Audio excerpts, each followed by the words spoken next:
स्वागत है आप सबका। मैं Vivek Bindra, international motivation speaker, leadership consultant, वापस आया हूं आज सेकंड पार्ट के लिए। टाटा नैनो के फेलियर के कारण के बाद अगर आपने फर्स्ट पार्ट नहीं देखा जरूर देखिएगा, लेकिन मैं सेकंड पार्ट आज शुरू करने वाला हूं। सेकंड पार्ट में हम चर्चा करेंगे सॉल्यूशंस क्या हैं, क्या किया जाए, आपके लिए लर्निंग और लेसन क्या है। आपकी लर्निंग और लेसन आज सेकंड पार्ट में दिखेगा। तो अभी तक हमने चर्चा किया अब तक क्या खराब हुआ था, क्यों हुआ, कैसे हुआ, क्या क्या टाटा ग्रुप के खिलाफ किया। लेकिन अब मैं इंपॉर्टेंट जो आपके काम की बात है, ध्यान दीजिएगा, कम ऑन, सबसे ज्यादा काम आपको ये आएगा कि अब इसमें से लर्निंग्स और लेसन्स क्या हैं। 4 क्वाड्रेंट फॉर्मूला के अंदर मैं एक्सप्लेन करने वाला हूं।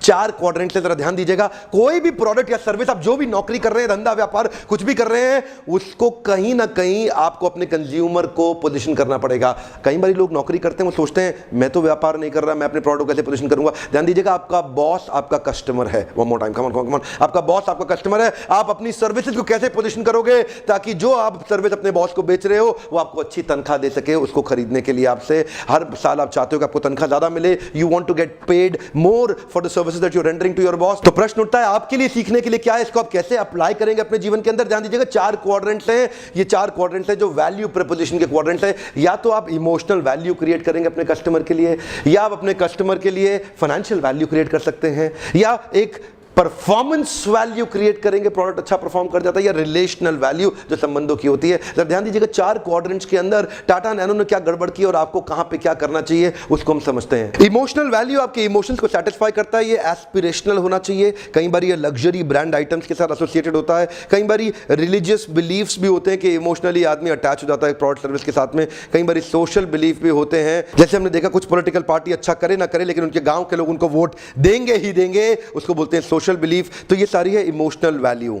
Automobile consumer customer in India is largely influenced by emotional value. उसके लिए गाड़ी चलाने से ज्यादा दिखानी जरूरी है। वो गाड़ी दिखाने में ज्यादा बिलीव करता है। आजकल के बिजनेसमैन हमने देखे, मीटिंग पर जाते हैं, टेबल पे तो गाड़ी की चाबी सामने रखने की कोशिश करते हैं, मोबाइल सामने, दिखावे पे, क्या कहते हैं, जो दिखता है वो बिकता है। यहां पे इमोशनल वैल्यू, हिंदुस्तान के अंदर अगर आदमी गाड़ी खरीदता है तो उसको ये प्रूफ करना है कि देखो मैं सफल हूं। यहां पे इमोशनल सेटिस्फैक्शन ज्यादा महत्वपूर्ण था बजाय कि गाड़ी है कितने की। अगला क्वाड्रेंट है फाइनेंशियल वैल्यू का। ये वो क्वाड्रेंट है जहां पे आप डिस्काउंट दे सकते हैं, एक बेस्ट प्राइस प्रोडक्ट दे सकते हैं, एक ऐसा प्रोडक्ट दे सकते हैं जो अच्छा हो लेकिन सस्ता हो। इसमें कई ऐसी पॉलिसीज और स्कीम दी जाती हैं साथ में जिसमें आदमी फाइनेंशियली अट्रैक्ट हो जाता है। हालांकि India is a price sensitive market.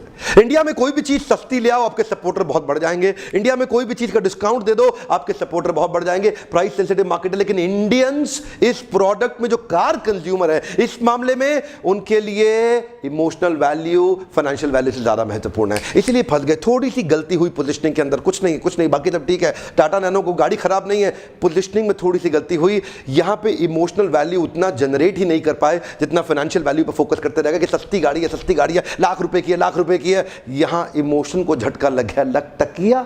क्यों नैनो खरीदा, क्यों ऐसा प्रश्न करता है आदमी। क्या मतलब, ऐसी क्या तकलीफ आई आपके जीवन में, क्या मजबूरी रह गई, आपको नैनो खरीदनी पड़ गई। ऐसे प्रश्न को कोई आदमी सुनना नहीं चाहता। उसको लगता है उबलता हुआ लोहा, खौलता हुआ लोहा, उसके कान में पिघलता हुआ लोहा किसी ने डाल दिया। इतना पेनफुल है कि कोई मेरी गाड़ी को लेकर के, मुझको लेकर के, मेरे स्टेटस को लेकर के उंगली उठाए मेरे पे। अमेरिका में कोई ध्यान नहीं देता। लंबोर्गिनी फरारी खरीदो तो लोग पूछेंगे, नहीं तो कोई भी गाड़ी ले आओ, वहां किसी को। इंडिया में ध्यान देते हैं लोग। फाइनेंशियल वैल्यू, हालांकि ये फाइनेंशियली अपने आप को पोजीशन कर रहे थे, वहां भी गलती हो गई। गलती क्या हो गई, वो आपको पता है, कोलकाता के अंदर, बंगाल के अंदर जो प्लांट था, वो बने हुए प्लांट को उखाड़ा गया। वहां पता है पॉलिटिकल पार्टीज ने क्या किया, आप अच्छे से जानते हैं। गुजरात में प्लांट आया, बहुत डिले हुआ, इन्फ्लेशन बढ़ गया था, रबड़ महंगा हुआ, स्टील महंगा हुआ, रॉ मटेरियल महंगा हुआ, उसके बाद जो टीयर 1 टीयर 2 वेंडर्स थे उनके सप्लाई थोड़े महंगे हो गए। गाड़ी का प्राइस 1 लाख रुपए की जगह 1,20 और 1,50 का हो गया। यानी कि जितना पोजीशन किया उससे 20% से 50% गाड़ी महंगी हो गई। फाइनेंशियल वैल्यू में नहीं दे पाए। ध्यान दीजिएगा, फाइनेंशियल वैल्यू क्या बोला, तो लाख रुपए के अंदर गाड़ी देंगे, गाड़ी 1.5 लाख रुपए तक चली गई। वो देख करके जो व्यक्ति की एस्पिरेशंस थी कि बहुत सस्ती गाड़ी लाख के अंदर मिलेगी, अब वो ऑल्टो पे शिफ्ट होने लगा या बाइक पे वापस रुक गया। ये गाड़ी बीच में फंस गई। कई बार कुछ प्रोडक्ट परफॉर्मेंस वैल्यू के कारण भी चलते हैं। अगला क्वाड्रेंट है परफॉर्मेंस वैल्यू, होता है सुपीरियर फंक्शनैलिटी के बारे में। आपका प्रोडक्ट परफॉर्म कैसे करता है, कितना समय चलता है, इनोवेटिव फीचर्स कितने हैं, एक्सेप्शनल क्वालिटी है कि नहीं है, कितना फैशनेबल है, कितना स्टाइलिश है, कितना बड़ा लीडर है वो अपनी इंडस्ट्री का। अचानक से वीडियो करते हुए मुझे टोयोटा इनोवा का ध्यान आता है परफॉर्मेंस वैल्यू के अंदर। जानते हैं टोयोटा इनोवा एक ऐसी गाड़ी है, ड्राइवर जब साथ में कभी ट्रैवल करते हैं बताते हैं साहब 3 लाख 4 लाख किलोमीटर चल जाए, गाड़ी कभी खुलती ही नहीं है। परफॉर्मेंस के मामले में इनोवा बहुत शानदार गाड़ी। आपका प्रोडक्ट किधर पोजीशन करोगे इस पर निर्भर करता है कि आपके कंज्यूमर की नीड क्या है। इंडिया में अमूमन प्राइस सेंसिटिव मार्केट है माना, लेकिन कंज्यूमर की नीड यहां पे गाड़ी के मामले में कुछ और थी। आपके प्रोडक्ट के अंदर कंज्यूमर की नीड क्या है? रिलेशनल वैल्यू होता है संबंधों के बारे में, यह होता है रिलेशनशिप के चलते कुछ एक्स्ट्रा कर देना अपने कस्टमर के लिए, रिलेशनशिप के चलते कुछ स्पेशल कस्टमाइजेशन कर देना, कुछ प्रोडक्ट में चेंजेस ला देना, रिलेशनशिप के चलते कुछ चीज को बहुत स्पीड से कर देना, अचानक कर देना, जल्दी कर देना, टाइमलाइन अचीव कर देना, रिलेशनशिप के चलते कुछ एक्स्ट्रा सर्विस या फीचर दे देना। कन्वीनियंट और रैपिड रिस्पॉन्स भी एक रिलेशनल वैल्यू का फीचर होता है। रिलेशनल वैल्यू में भी यहां फेलियर रहे, देखिए गाड़ी को डिलीवर करने में 22 महीने का डिले कर दिया। रिलेशनल वैल्यू में तो काम तेज होता है ना, जिस बैंक से आपके संबंध अच्छे हो वहां पे आप लोन फट फट फट ले लेते हैं, वहां पे आप एक्स्ट्रा ओडी भी ले लेते हैं। जिस बैंक में आपके जिस भी वेंडर के साथ संबंध अच्छे हो उससे आप थोड़ा एक्स्ट्रा क्रेडिट भी ले लेते हैं। यहां पे रिलेशनल वैल्यू कमजोर रहा क्योंकि टाटा गाड़ी डिलीवर करने में बहुत देर लगा दी, लोग वेट करते रह गए, नैनो मिलेगी मिलेगी मिलेगी, उतने में आग भी लग गई, वहां पे परफॉर्मेंस वैल्यू भी खत्म हो गया। 3-4 गाड़ी में आग लगी, परफॉर्मेंस पे क्वेश्चन आ गया और गाड़ी भी डिले से मिली, रिलेशनल वैल्यू भी नहीं बन पाया। वहां पे ऑल्टो और बाकी सारी गाड़ियों ने फट से भुना लिया और उन्होंने कस्टमर अपनी तरफ अट्रैक्ट कर लिया। इधर से भी फेल हुए, इधर से भी, इधर से भी और इधर से भी। कम से कम कोई क्वाड्रेंट में तो टाटा नैनो को सफल होना चाहिए था। मेरे एक पिछले ओपन हाउस लीडरशिप वर्कशॉप के दौरान पार्टिसिपेंट ने मुझसे एक क्वेश्चन पूछा। वो पूछा, डॉक्टर बिंद्रा मेरी इंडस्ट्री के अंदर low cost innovative entrants are increasing. More time का ध्यान दीजिएगा, low cost innovative entrants are increasing. ये जो लो कॉस्ट कॉम्पिटिटर आ रहा है उसको बीट कैसे करें, उसको कैसे ठोकें। ये जो भी आप धंधा कर रहे हैं ना, इसमें लो कॉस्ट कॉम्पिटिटर बहुत आ रहा होगा, लो मार्जिन पे काम कर रहा है, आपके धंधे को खराब करने की कोशिश कर रहा है। How to beat a low cost competitor. देखिए लो कॉस्ट कॉम्पिटिटर को भारत जैसे डेवलपिंग नेशन में शुरुआत में सपोर्ट भी बहुत मिलता है, कई सपोर्टर उनके साथ में खड़े हो जाते हैं। तो इनके साथ क्या करें, ध्यान दीजिएगा, ये जो इनोवेटिव एंट्रेंट है, छोटा छोटा इनोवेशन लाता है, फट से डिस्काउंट देके मार्केट में घुस जाता है और अपनी स्पेस बना लेता है। ये पूरा मार्केट शेयर है, छोटा सा इनोवेशन लेकर क्या है, मार्केट के अंदर घुसा और अपने लिए एक शेयर बना लिया। घबराने की बात नहीं है, एक अच्छी खबर है। लो कॉस्ट एंट्रेंट आ रहा है, आपको चिंता की बात नहीं है। अमूमन तो low cost entrant comes with low quality, पर आपको क्या करना है, you have to find out, 2 चीजों का आपको ध्यान रखना है। अभी जो टाइम है ना, ये पोजीशनिंग का टाइम है। कम ऑन, ध्यान दीजिएगा, बहुत बड़ा सॉल्यूशन शेयर करने जा रहा हूं आपसे। डिटेल में तो मैं ओपन हाउस वर्कशॉप में शेयर करूंगा, आइएगा आप, मिलिएगा मुझसे, पर अभी थोड़ा समझिए। 2 चीजें हैं। पहला, अपना टारगेट ऑडियंस बार बार रिव्यू करिए, आपका एक्चुअल टारगेट ऑडियंस है कौन।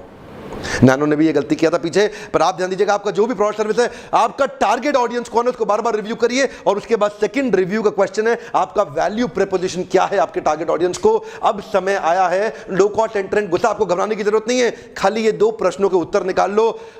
किस आदमी को आपने बेचना है, उसकी जरूरत क्या है, और आप उसको जरूरत को किस तरह से बेचोगे। प्राइस पे बेचोगे यानी कि फाइनेंशियल वैल्यू पे, परफॉर्मेंस वैल्यू पे, या आप उसको बेचना चाहते हो रिलेशनल वैल्यू पे।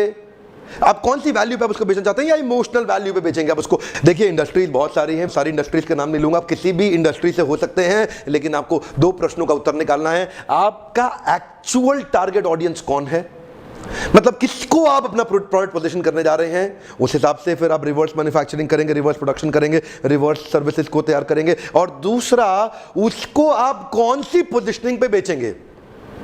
सामने वाले ने प्राइस वैल्यू यानी कि फाइनेंशियल वैल्यू पे बेचा, कोई जरूरी नहीं है कि फाइनेंशियल वैल्यू पे ही पूरी मार्केट को वो खा जाएगा। फाइनेंशियल वैल्यू की एक लिमिटेड मार्केट सेगमेंट होती है, उसी के दौरान क्या आप बाकी तीनों में से कोई और पोजीशनिंग को भी ले सकते हैं। बहुत से कॉर्पोरेट्स मुझे इनवाइट करते हैं, लगभग 1,500 क्लाइंट्स हैं मेरे, जो अपनी वैल्यू प्रपोजिशन की कम्युनिकेशन को इंप्रूव करने के लिए मुझे इनवाइट करते हैं। मैं उनकी लीडरशिप के साथ बैठता हूं और उनके लीडरशिप को हम डेवलप करते हैं कि अपने प्रोडक्ट सर्विसेज को पोजीशन करने के बाद कम्युनिकेट कैसे करना अपने क्लाइंट को, आपके स्टेक होल्डर्स को आपको बताना कैसे है, किस ढंग से बताना। टाटा नैनो ये बताना भूल गया था कि ये गाड़ी रिलायबल है, सस्ती तो है लेकिन रिलायबल बहुत है, वो बताने में बहुत मेहनत नहीं कर पाया। ध्यान दीजिएगा, अगर फिर भी आपको ये वीडियो से अपना प्रोडक्ट पूरी तरह से नहीं क्लियर हो रहा तो आप मेरे साथ ओपन हाउस वर्कशॉप में जरूर आइए। ये वर्कशॉप्स में करता हूं। देखिए पूरा महीना मैं कॉर्पोरेट के साथ समय बताता हूं, महीने में 2-3 दिन मैं ओपन हाउस वर्कशॉप्स करता हूं जहां पे बाकी भारत की आम जनता जो किसी कॉर्पोरेट में काम नहीं करती लेकिन व्यापारी लेकिन आगे बढ़ना चाहती है, टियर 2 टियर 3 सिटीज, तो वो ट्रैवल करके मेरे पास आते हैं मेरे साथ में वर्कशॉप अटेंड करने के लिए। आपको करना क्या है, इस मोबाइल नंबर पर फोन करिए, पता करिए कि कौन सा प्रोग्राम कितने का है, उसकी डेट क्या है, क्या खर्चा है, क्या इन्वेस्टमेंट है, ताकि आपको भी फायदा हो सके। देखिए मैं एक मिशनरी आदमी हूं और मैं आपसे इस मिशन में छोटा सपोर्ट चाहता हूं। मैं सपोर्ट कुछ क्या चाहता हूं, इतना ही सपोर्ट चाहिए कि अपने आसपास जरा घूम के देखिए और देखिए कि किस आदमी को इस वीडियो से मदद हो सकती है। जिसको इस वीडियो से मदद हो सकती है उसको ये वीडियो शेयर कर दीजिए। आपका कुछ ज्यादा नहीं लगेगा लेकिन हो सकता है उसका बहुत फायदा हो जाए। ये वीडियोस हमारे लिए 2 वे लर्निंग प्लेटफॉर्म बन गए हैं। आपके हर कमेंट को मैं ध्यान से पढ़ता हूं। आज मेरे 2 प्रश्न हैं आपसे, अगर हो सके तो उत्तर दीजिएगा, मैं उसे पढ़ूंगा। पहला प्रश्न है, टाटा नैनो की केस स्टडी से मेरी लर्निंग्स क्या है। वन मोर टाइम का ध्यान दीजिएगा, टाटा नैनो की केस स्टडी से मेरी लर्निंग्स क्या है। और मेरा दूसरा प्रश्न है, इस लर्निंग को मैं अपने प्रोफेशनल करियर में कैसे इंप्लीमेंट करूंगा। इस लर्निंग को मैं अपने प्रोफेशनल करियर में कैसे इंप्लीमेंट करूंगा, मेरी लर्निंग्स क्या है और उसको इंप्लीमेंट कैसे करूंगा। अगर आप इसके बारे में कुछ कमेंट करना चाहते हैं तो एक दूसरे से हम सब सीख पाएंगे। इन्हीं कमेंट बॉक्सेस के अंदर आप एक दूसरे के कमेंट भी पढ़ सकते हैं। इसको बोलते हैं each one teach one while being taught by one. One more time, come on, each one teach one while being taught by one. हम एक दूसरे को लर्निंग्स में हेल्प कर सकते हैं। तो अपनी लर्निंग्स, क्या आपकी लर्निंग है और आप कैसे उसको इंप्लीमेंट करेंगे, नीचे शेयर करिए। तो कुछ हो सकता है मैं भी आपको शेयर करना चाहूंगा। कोई नया वीडियो चाहते हैं उसके बारे में भी जरूर बताइएगा। पर एक बात मैं पूछना चाहता हूं आपसे, क्या आपको एक केस स्टडी बेस्ड वीडियोस का फायदा होता है? अगर आपको लगता है इससे आपका फायदा हो रहा है तो मुझे थम्स अप लाइक दीजिए। जितने लाइक्स आएंगे मैं समझ पाऊंगा कि आपको इन वीडियो से फायदा हो रहा है। इन वीडियोस को देखने के लिए आपका बहुत बहुत धन्यवाद। अगर आपने सब्सक्राइब नहीं किया जरूर करके बेल आइकन को हिट करिए। ऐसा कोई भी इंपॉर्टेंट वीडियो सबसे पहले आप तक पहुंच जाएगा। Thank you very much.